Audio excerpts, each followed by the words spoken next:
And on today's show, how advisors can overcome the imposter fear. Part 3 of this week's series, The Psychology of the Smart Advisor, with personal performance expert and money psychologist, Dr. Jack Singer. Hi everyone, I'm Steve Savant, syndicated financial columnist and contributing author to Background Technician and Inspire.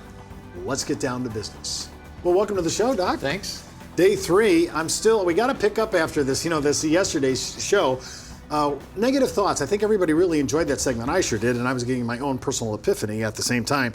But one thing that you wanted to talk about, this negative thoughts translate into every cell of your body physiologically. Physiologically, that's been the revelation in the field of psychology in the last 20 years.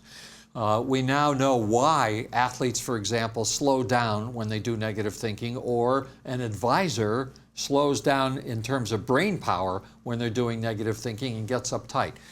Everyone has within them what most of you have heard of as the fight or flight nervous system. That nervous system has been built into us to deal with life-threatening danger. The problem is nothing's threatening our lives now, but the subconscious mind has a default position. If you start worrying about something, your brain doesn't know whether that's a life-threatening situation or not. So the default position is switch on the fight or flight nervous system. When that system turns on, the first thing it does is it tightens up every muscle in your body to prepare to fight a predator, and including locking up your brain. Many of you have discovered if you take a test, for example, an important test, say a licensing test or a credentialing test, and you're very uptight about whether you're going to pass or not, you'll notice you can't remember half of what you thought you could remember because you're tightening up everything. Your subconscious mind is saying there must be a predator. It's not important to answer questions on a test now. Or it's not important to run your fastest. We need to fight the predator. So you're really sabotaging your own performance every time you have negative thinking going through your mind. But I thought I heard you say as well as this switch being on 911, this emergency, some people, it's on all the time, 24/7. Yes, absolutely. And you've read many times that it's called about the type A personality. There's a section in my book about the 2 personality types that lead to the most stress, and one of them is type A. And the type A personality is always got the switch on because they're constantly thinking, I need to control this, I'm in trouble here, I better do that or something bad will happen.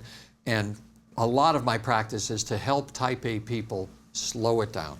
Well, again, a lot of this is in your book, The Financial Advisor's Ultimate Stress Mastery Guide. You can pick it up on Amazon.com or head out to Dr. Jack's site.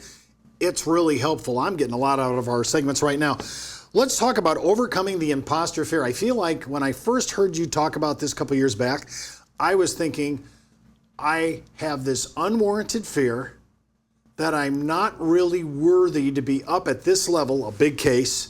I'm playing with people that are way up the scale in society. The numbers are now much more zeros behind that I'm used to dealing with, right, and I'm having problems. Right, and that's a very common example of the imposter fear. And I would say in my coaching of advisors, that's probably the #1 thing that people bring to me looking for help with, because it's like they're saying, if we're going to use a poker analogy, what they're saying, Steve, is my manager or my client thinks I'm a royal flush and I feel like a pair of 3s. And if they figure it out, I'm going to be really mortified and embarrassed because I don't think I can hold up.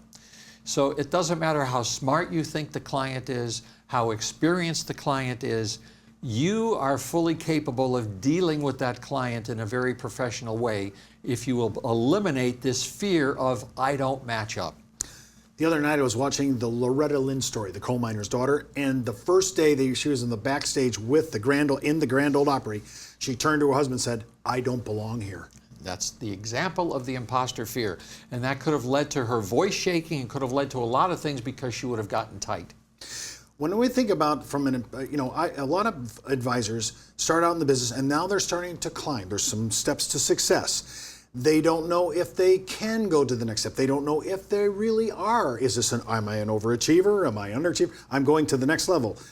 When you're moving from transition to transition, I think I see this coming where it really questions, are you supposed to be here at this level? Yeah, and the answer to that is, of course you are. Every one of you is gifted. Some people open their gifts at different times. You're all gifted. Someone told me a statistic the other day, someone who talks to a lot of producers and advisors was on the same panel as I was at a conference, that more than 90% of producers and advisors quit within the first year of their job.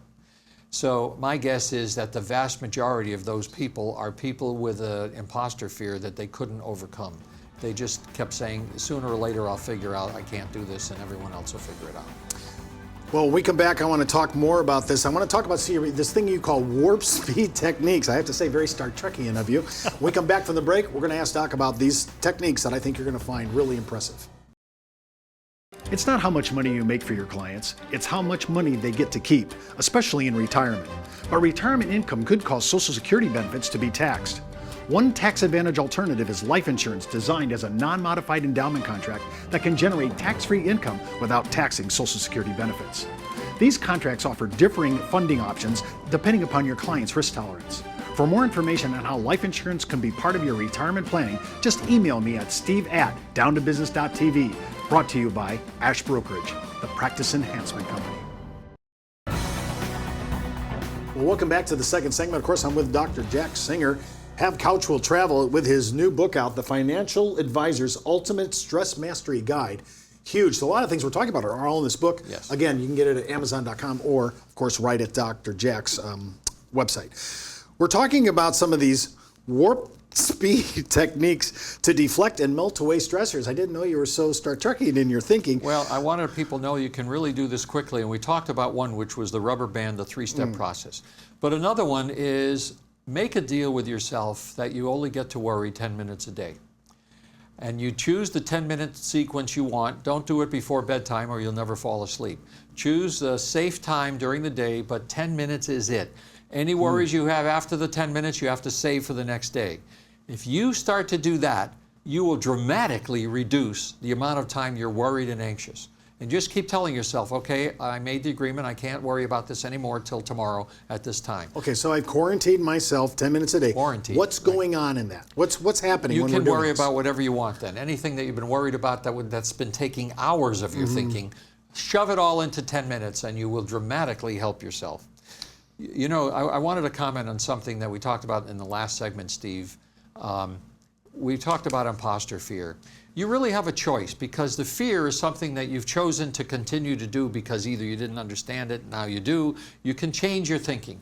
So I like to say that people can find themselves in the middle of nowhere and be really frightened, or in the middle of nowhere, people can find themselves and thrive. So that's the way I like to look at what everyone is capable of doing. You can change the habits. In fact, someone wrote a book once, not me, another person wrote a book called How to Change Almost Anything in 21 Days. And her philosophy and all of her research shows that if you're conscientious, in about 21 days, you can change any kind of thinking pattern and change things dramatically for the rest of your life. Well, Doc, I just think that a lot of us have mental thinking that is so large, mantras, Yes. if you will, like, you can't teach an old dog new tricks. Right. My personality is now in concrete. Right. I mean, we're already... And those are the negative mantras. Why not replace them with positive ones? Like, I am never a prisoner of my past programming. I can change it. It doesn't matter what someone told me. But it's programming. It's programming that came from parents, from other people, from teachers sometimes. I, myself, when I was in high school, I was a clown and I made everybody laugh, and the guidance counselor called my parents in and said, your son is not college material. And it's a good thing I didn't buy into that because I wouldn't have gone to college. So then I went to college, Steve, for 13 years and got a bachelor's, a master's, and 2 PhDs and went back to the counselor with my diplomas under my arm. He thought I was one of their great students, and he was proud to see me until I said, the reason I'm here is I'm wondering how many people's lives you messed up by telling them and their parents that they didn't have what it takes. So authority figures in your life have such impact that they can set in motion Yes. a whole different timeline that was never yours to begin with. Precisely. It's like a life script. But you have a choice. You can change the script. And by the way, we're not prisoners of our genetics either. You can have type A personality traits because your father does, your mother does, what have you. You can change those traits. Behaviors can be changed at any time. Let's say many of our advisors are sitting there saying, you know, I want to admit I want change. And I got, in my view, large things to change. Right. Well, how do I start? Start with something small. Do it in small steps. What's the first thing you can change?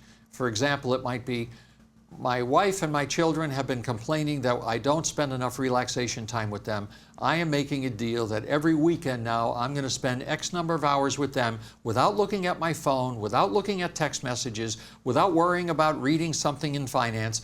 I am going to spend this amount of time and quality time with my family, not only because they deserve it, but because I need to calm down for what goes on during the week because I want to live a long, healthy life. Dr. Jack, I want to ask you a question because I just talked to a advisor of mine that has been married to his wife a long time, and he called me up and said, we're getting a divorce, I can't have it any longer. Her number one complaint was that he came in the home, you know, he's in a competitive environment. He's at a high degree, a very big producer as an advisor. And he said he came home and his wife says, you never drop your DEFCON level when you walk in here. You stay at this alert level and you bring it into the family. That's right. That's the fight or flight nervous system in action. It's constantly up there because these kinds of people are what we call all or nothing thinkers. They're afraid if they let go a little bit, they'll collapse. So they keep it up there all the time. That's irrational thinking. You can be a gray thinker, not a black or a white thinker, and nothing bad is going to happen to you. But people at that level attribute their success to being at that level, and they're afraid to let any of it go. Okay, so let's say I, Steve the Savant, is type A personality, and I want to get into the gray area just for my health, right? A good reason to get into it. Just that alone. Right. And when I start migrating over there, I want to try to do small steps, as you said, conquerable issues, things that I can achieve. Right. Generally, type A's are pretty task-oriented Right. already. Right. This should be pretty good. Right. Now, it's interesting to note, if I have a lot of my advisors that are baby boomer brethren of mine who are on lisinopril, basic drugs for hypertension. Let's go down that road. Right. They all know diet, exercise is an issue. I did not realize how therapeutic. I knew the biological benefit, but I didn't see the psychological benefit of walking every day at 30 minutes. Oh, absolutely. If you can clear your mind when you're walking. If you're walking and you're worried about something, that doesn't help. Right. You have to clear your mind. You really have to do that. You have to give yourself permission to relax and not worry about something bad happening, like I'm not filling my time with productive work.